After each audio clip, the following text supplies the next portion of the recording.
Example मैं दूंगा, इसका मॉलिक्यूलर फॉर्मूला दिया रहेगा, उसका हमको du फाइंड आउट करना रहेगा। जैसे अगर हमारे पास एक कंपाउंड है, इसका फॉर्मूला है C4H6BrON, ये एक मॉलिक्यूलर फॉर्मूला है।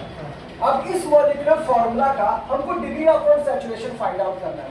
अब देखो, सबसे पहले हमें ये पता होना चाहिए कि हम du पढ़ते क्यों हैं। तो मैंने आपको पहले बताया था कि डिग्री ऑफ सैचुरेशन इसलिए पढ़ा जाता है ताकि हमको ये समझ में आ सके कि उस कंपाउंड के कितने स्ट्रक्चर बनाए जा सकते हैं, इस कंपाउंड के कितने आइसोमर्स पॉसिबल है, चाहे वो रिंग बनाना पड़े, चाहे उसमें हम डबल बॉन्ड बनाए, चाहे ट्रिपल बॉन्ड बनाए, लेकिन ये सारी पॉसिबिलिटी आपको du से ही पता चलती है। तो अगर हमारे पास ये एक मॉलिक्यूलर फॉर्मूला है तो डिग्री ऑफ सैचुरेशन का एक अलग से फॉर्मूला हमारे पास होता है। इसी फॉर्मूले को हमको पढ़ना है क्योंकि यहीं से क्वेश्चन आपको मिलेगा। अब ये फॉर्मूला क्या कहता है? ये फॉर्मूला हमको मिलता है कुछ इस तरीके से, जिसमें लिखा होता है C+1 माइनस H+X-N/2। ये होता है अगर आपके पास कोई मॉलिक्यूलर फॉर्मूला है, उसमें डिग्री ऑफ सैचुरेशन को फाइंड आउट करने के लिए बेसिक फॉर्मूला। साथ में ये फॉर्मूला हमसे ये कहता है कि अगर आपके पास मॉलिक्यूलर फॉर्मूला है तो आप du के लिए ये फॉर्मूला अप्लाई करेंगे, लेकिन इस फॉर्मूले से आपको ऑक्सीजन एंड सल्फर को इग्नोर करना पड़ेगा।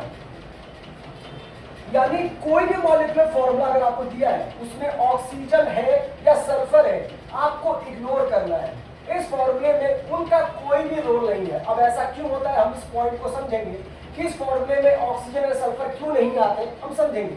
बट इस फॉर्मूले में बाकी सभी पॉइंट्स का क्या मतलब है, पहले वो समझते हैं। चलो स्टार्ट करते हैं। देखो, जहां पे C+1 लिखा है, यहां पर C का मतलब होता है नंबर ऑफ कार्बन। इसका मतलब होता है नंबर ऑफ कार्बन। यहाँ पे H का मतलब होता है हाइड्रोजन, X का मतलब होता है बेटा नंबर ऑफ हैलोजेंस। अब हमारे पास हैलोजेंस तो कई सारे होते हैं, जैसे फ्लोरीन, क्लोरीन, ब्रोमाइन और आयोडीन। कोई भी हैलोजन देंगे उसके नंबर को यहाँ पर लिखा है। N का मतलब क्या होता है, number of nitrogen atoms. That means ये सिंपल सा फॉर्मूला हमसे ये कहता है कि आप कोई भी मॉलिक्यूलर फॉर्मूला पिक कर लो, उसमें जितने नंबर ऑफ कार्बन एटम है वो यहाँ प्लेस कर दो, हाइड्रोजन काउंट करके यहाँ रख दो, हैलोजन जितने दिखे वो यहाँ पर रख दीजिए आप, और टोटल नंबर ऑफ नाइट्रोजन को यहाँ पर प्लेस कर दीजिए, आपको डिग्री ऑफ सैचुरेशन का फॉर्मूला मिल जाएगा। तो हम एक काम करते हैं, इस एग्जांपल पे डिग्री ऑफ सैचुरेशन के इस फॉर्मूले को अप्लाई करते हैं। चलिए अप्लाई करते हैं, देखते हैं क्या आंसर आएगा। इस फॉर्मूले के अकॉर्डिंग हमारे पास टोटल नंबर ऑफ कार्बन कितने हैं, 4 है। तो 4 + 1 जो क्या 5 माइनस हाइड्रोजन टोटल कितना है हमारे पास 6 प्लस हैलोजन कितना है 1, नाइट्रोजन कितना है 1, ऑक्सीजन है बट उसको इग्नोर कर देना है अपॉन 2। चलो देखते हैं क्या आएगा, 5 माइनस ये कैंसिल, 6/2 3, ओवरऑल आंसर 2। तो हमारे पास इस फॉर्मूला के लिए du आ गया है 2, लेकिन हमें ये भी समझना है कि du में अगर वैल्यू 2 आ रही है तो इसका मतलब क्या, क्योंकि जैसा कि मैंने आपको पहले समझाया था कि अगर डिग्री ऑफ सैचुरेशन आप फाइंड आउट कर रहे हो, इससे आपको ये पता चल जाता है कि कितने तरीके के स्ट्रक्चर बन सकते हैं। तो 2 du का मतलब क्या, du का मतलब होता है एक du रिप्रेजेंट करता है या तो एक रिंग को या तो एक पाई बॉन्ड को। तो 2 du का मतलब क्या हो गया, या तो 2 पाई बॉन्ड या तो 2 रिंग या फिर exactly 1 pi bond and 1 ring. That is the meaning of degree of unsaturation. तो इस तरीके से आपके पास कोई भी मॉलिक्यूलर फॉर्मूला अगर आता है तो आप डिग्री ऑफ अनसैचुरेशन के इस फॉर्मूले को अप्लाई करके इजीली फाइंड आउट कर सकते हैं du की वैल्यू को।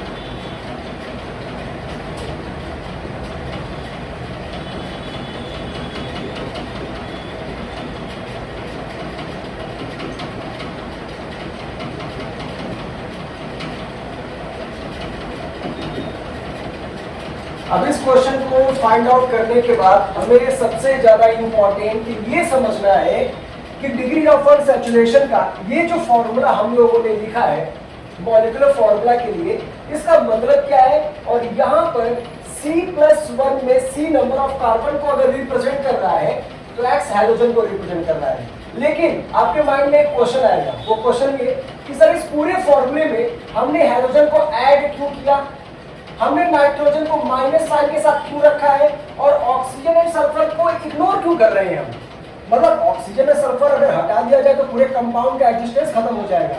तो DO के फॉर्मूले में ये इग्नोर क्यों किया जा रहा है, इसी पूरे फॉर्मूले में प्लस हैलोजन माइनस नाइट्रोजन और ऑक्सीजन एंड सल्फर के इग्नोरेंस का कॉन्सेप्ट हम सीखने जा रहे हैं इस टॉपिक में।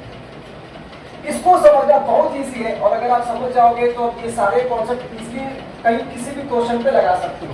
चलो स्टार्ट करते हैं। देखो आपको सबसे पहले तो ये तो पता है कि डिग्री ऑफ अनसैचुरेशन, इस कॉन्सेप्ट में ही अनसैचुरेशन है, और अनसैचुरेशन कहां से डिराइव होता है, सैचुरेशन से, यानी एल्केन से। यानी अगर आपको ड्यू फाइंड आउट करना है तो आपके पास कोई ना कोई एल्केन का कंपाउंड पहले से होगा। तो अगर मैं आपको एल्केन का एक कंपाउंड दूं जैसे कि CH3 है, क्या ये एक्चुअली में इथेन है, ठीक है।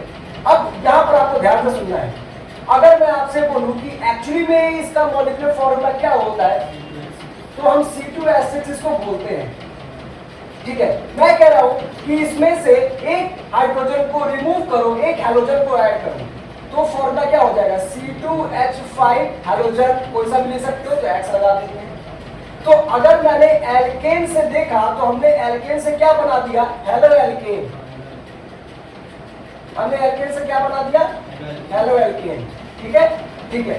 अब ये हम लोग पूरा कॉन्सेप्ट कंपेयर कर रहे हैं एल्केन के रिस्पेक्ट में।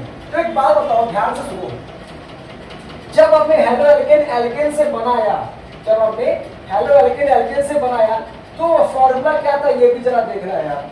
पहले C2H6 था, अभी क्या है C2H5X। एक चीज बताओ, आप एक यहाँ पर पॉइंट नोटिस कर रहे हो क्या, हमने जितना हाइड्रोजन हटाया उतना ही हाइड्रोजन लगा दिया, करेक्ट है।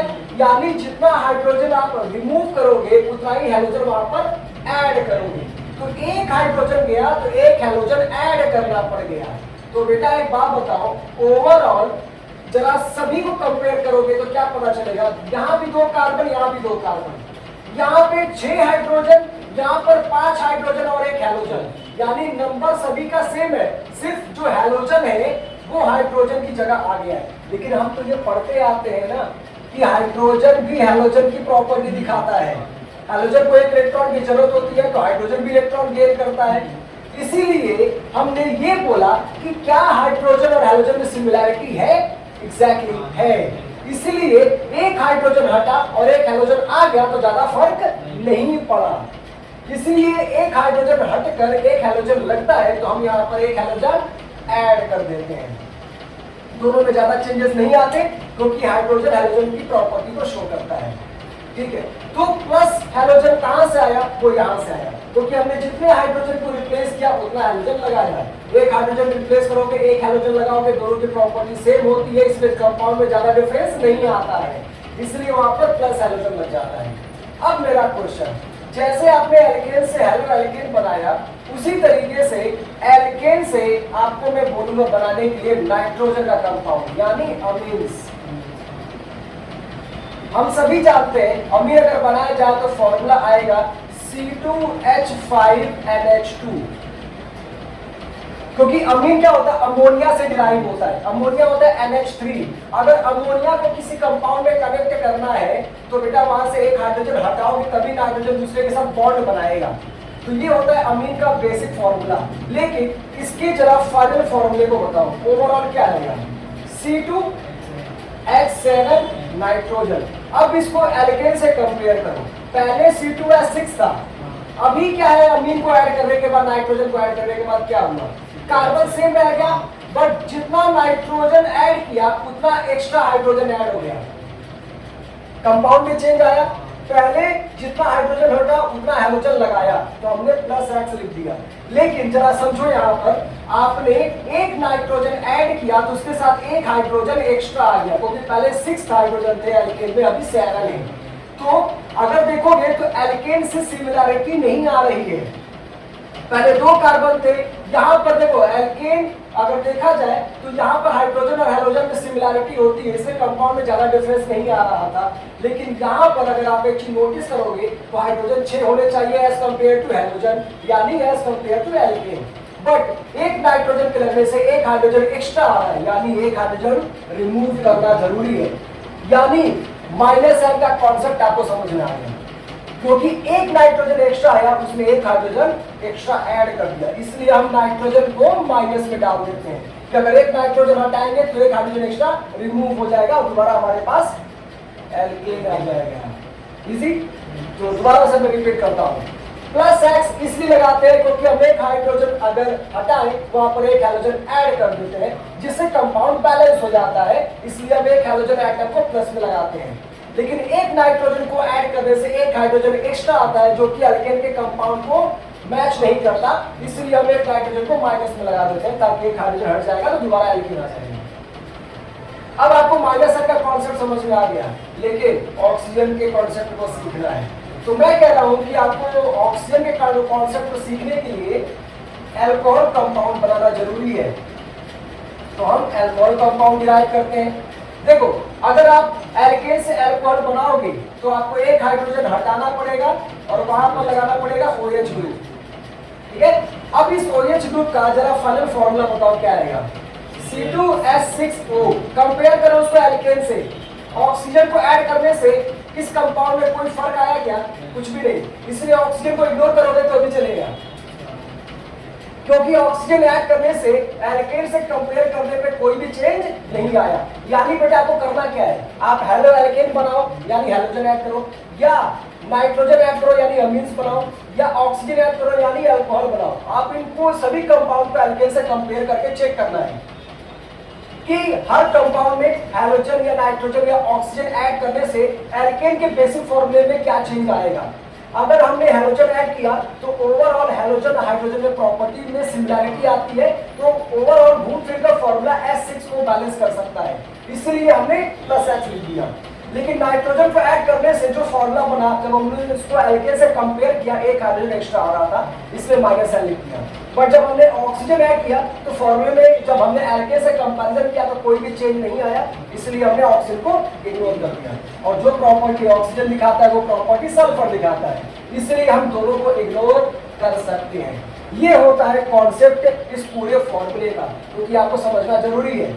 JEE नीट और CT में ये क्वेश्चन कई बार पूछा जाता है कि मॉलिक्यूलर फॉर्मूले के लिए जो DU का फॉर्मूला डिराइव होता है उसमें -n का कॉन्सेप्ट क्या कहता है। -n ये कहता है कि एक नाइट्रोजन एक्स्ट्रा ऐड करने से एक हाइड्रोजन एक्स्ट्रा आ जाता है जो कि सैचुरेटेड कंपाउंड से मैच नहीं करता।